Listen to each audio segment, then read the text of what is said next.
How were you able to disassociate Americans from the military? About 11 o'clock at night, my doorbell was ringing.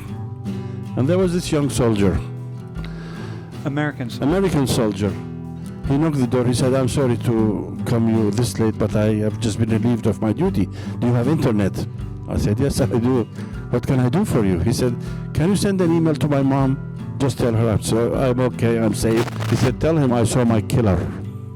Do you view the American military as an organization as a terrorist organization? I feel like so much of the conflict is based upon what has happened in the past. Do you think we have to reach a point where we let what's happened happen and sort of try to find a way to move on? Or do you think that so much has happened that we can never truly separate history from the present?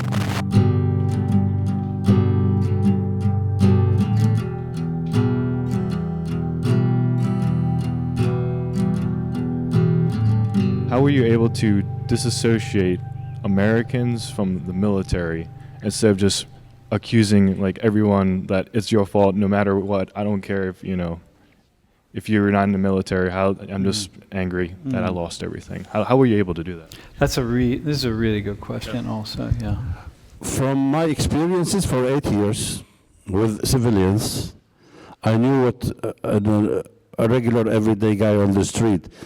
When I moved to a house in Kalamazoo, in 15 minutes, my next door, it was married housing, my next door neighbor came with his wife with a piece of cake and welcoming us. I have so many experiences with average everyday civilian. I'll give you another example. My house was across the street. There was an American unit that camped in that facility. It was a government facility. And about 11 o'clock at night, my doorbell was ringing. And there was this young soldier, American soldier. He knocked the door. He said, "I'm sorry to come you this late, but I have just been relieved of my duty. Do you have internet?" I said, "Yes, I do. What can I do for you?" He said, "Can you send an email to my mom? Just tell her I'm okay, I'm safe." I said, "Sure." He said, "This is the flash with the letter. A piece of paper with an email address." I said, "Sure, I will send it right away." He said, "I'll come back to you tomorrow, this time tomorrow." I said, "Okay." So I sent an email to his mom. She answered in like 10 minutes. She was so worried about her son, and she has no news about him. When they first came to Mosul, they did not have facilities. So I printed his mom's email, and he came in the morning, and I gave him the... I also had encounter with American soldiers.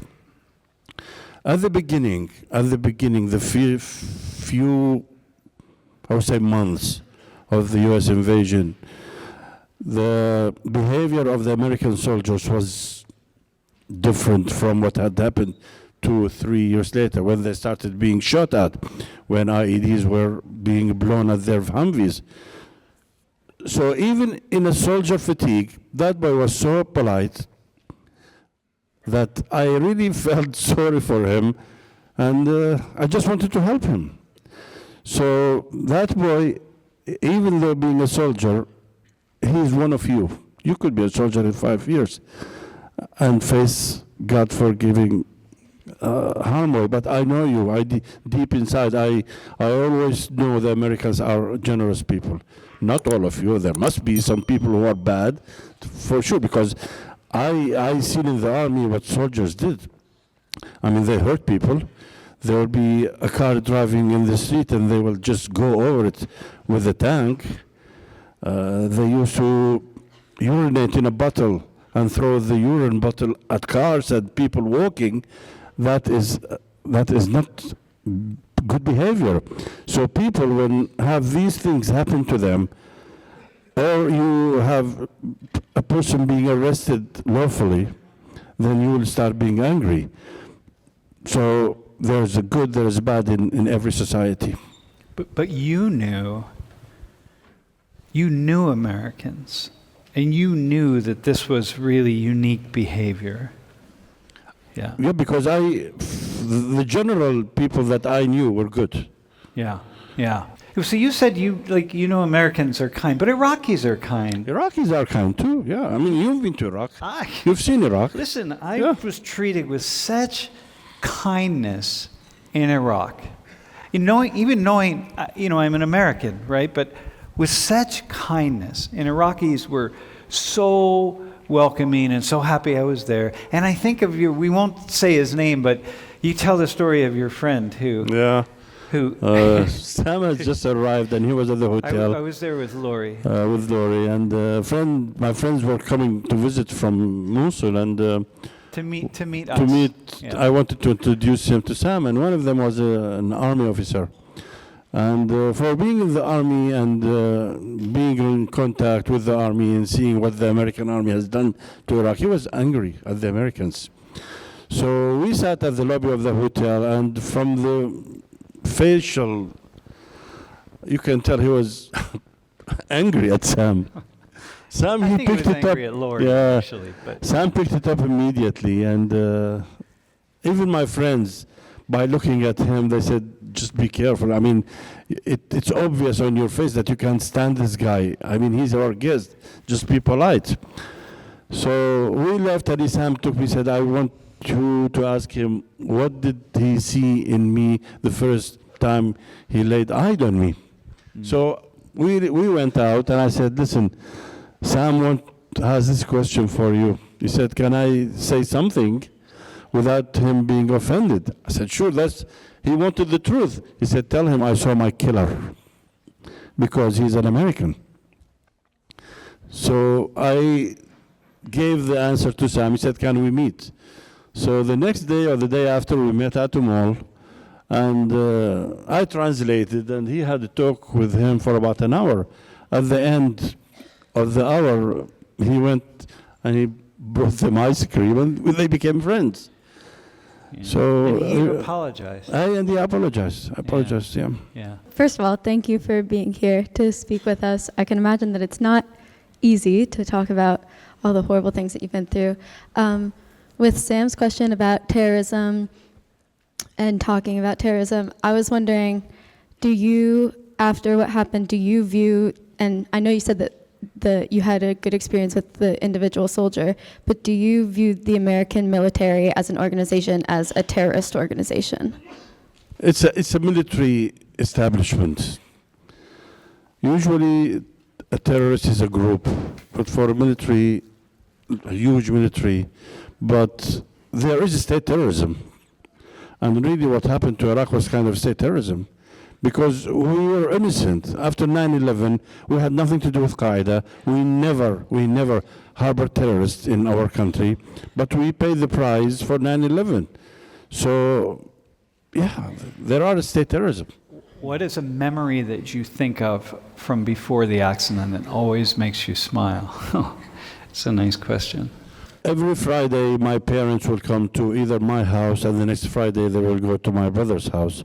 And every Saturday, we will go have breakfast at their house and spend the night at their house, because it's a weekend. So every Saturday, till now, just before I came, I was with my mom, and I sat down. I said, "Remember the Saturdays that we used to have here? It was just me and her on the table. But when everybody was there, it would be me, my wife, and would be 4, my brother, there would be 5, my mom and dad, would be like 11, 12 people on that table, and now just me and you." And she started crying. But so Saturdays was very important, and also religious times like Ramadan. In Ramadan, we all gather for fasting there. We always break fast the first day with them for Eid after Ramadan. So every cultural occasion that they are not there, I remember how we were and where we are. I remember the good time, because my mom, she is sad. I said, "Don't be sad." So I have a question that I know I have at least one person who watches the stream and emails me on a very regular basis. And he thinks that I am really misguided about Muslims. He thinks that I have a very rosy or very soft, unrealistic understanding of Muslims, because I have friends like you and Mr. Rashidi, and you are just unique. You're not like most Muslims. And I wonder, you said about the Quran, and you said, look, this is the teaching. And if you're not following this teaching, you're not following the teachings of Islam, of the Prophet. So what do you think, what should I tell this person that watches the class, and will probably watch this class, and will tell me once again that I missed it because I should be much more realistic about Muslims in the world? All three major religions, Judaism, Islam, and Christianity, they all have the same teachings, especially in different way. Islam being the last religion, the last Prophet Muhammad, it has a few updates, let's call it updates. If that guy was religious and know whatever his religion is, if he knows the teachings of his religion, he will not say this to you. Mm-hmm. Because every religion teaches compassion, teaches how to live with your... Muslim, I swear, I have more Christian friends than I had Muslim friends when I was in high school. I swear. And I have about 7 of them right now in the United States who had to leave Iraq after what ISIS did to Iraq.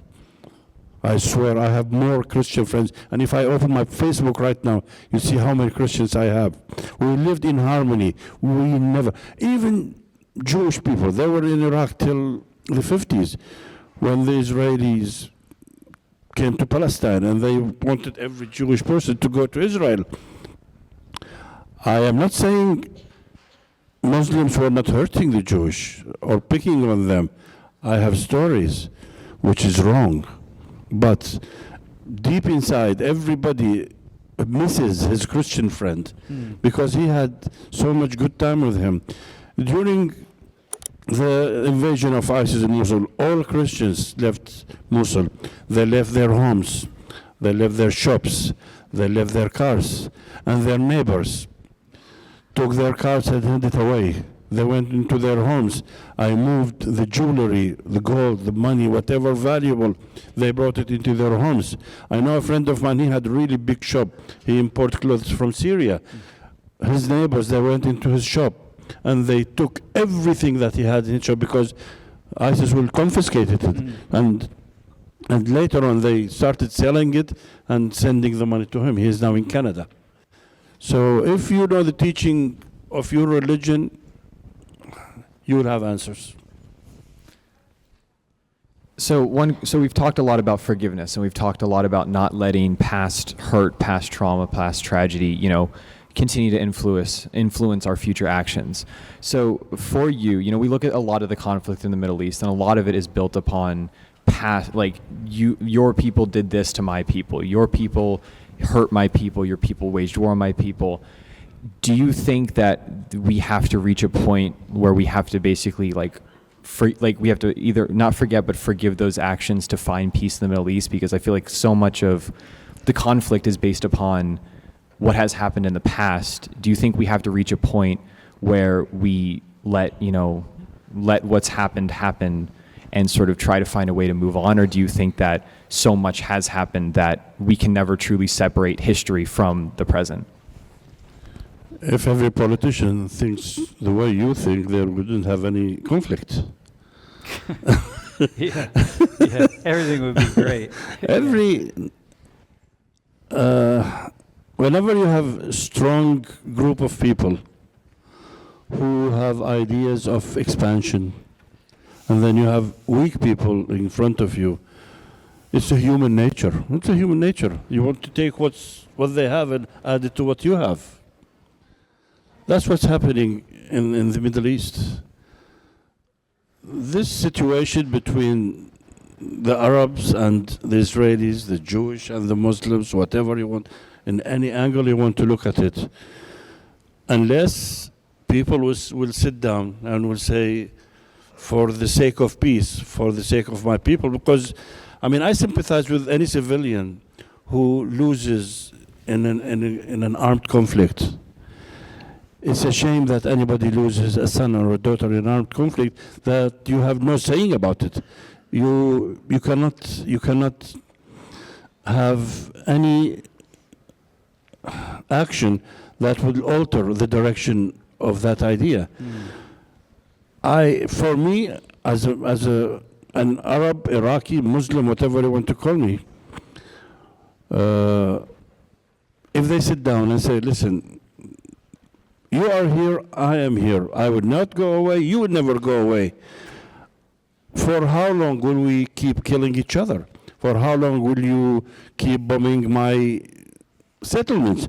For how long you will be coming into my homes and arrest my kids and children, and you take them away and for 10 years at your prisons? When will this end? It will never end until wise people sit down, talk, and there must be sacrifice. You have to sacrifice. Without sacrifice, you cannot reach any mutual agreement. You know, Bassem, how many people do you know who would in the end be like you? Like, what is your feeling? Like, the main reason I became involved with World in Conversation. Bassem is the World in Conversation Iraq dialogue program manager. So the main reason for me to be involved in WINC is for our students to talk to yours and for yours to talk to ours. Share ideas, share views, share problems. And for me, that's the best way to know where they are and where you are and reach common understanding of. You don't have it easy here. You know, you don't. Yeah. I mean, yesterday I was sitting with some students and they were telling me about the amount of the tuition that you have to pay. And the number is crazy, crazy. In Iraq, everything's free except private universities, and still it's 1/10 of the amount of money that you paid for the 4 years for one semester. So I want our students to know that the American students will have to work 30 years to pay for student tuition, while you as an Iraqi, you're lucky. Your government is paying for tuition. Your parents are paying for everything. yeah. So, Yeah. So you talked about your path with like forgiveness, but how did your son ever talk to you about it? Did he take it the same way you did? That's a good question. my son was angry for over a year. My son was angry for over a year. But every chance I sit down and talk to him, I try to give him my idea of forgiveness until more than a year, actually, more than a year. Because he was young. When you are young, your blood is boiling, not when you are at my age. So it takes time to heal. Once you heal, then you can forgive.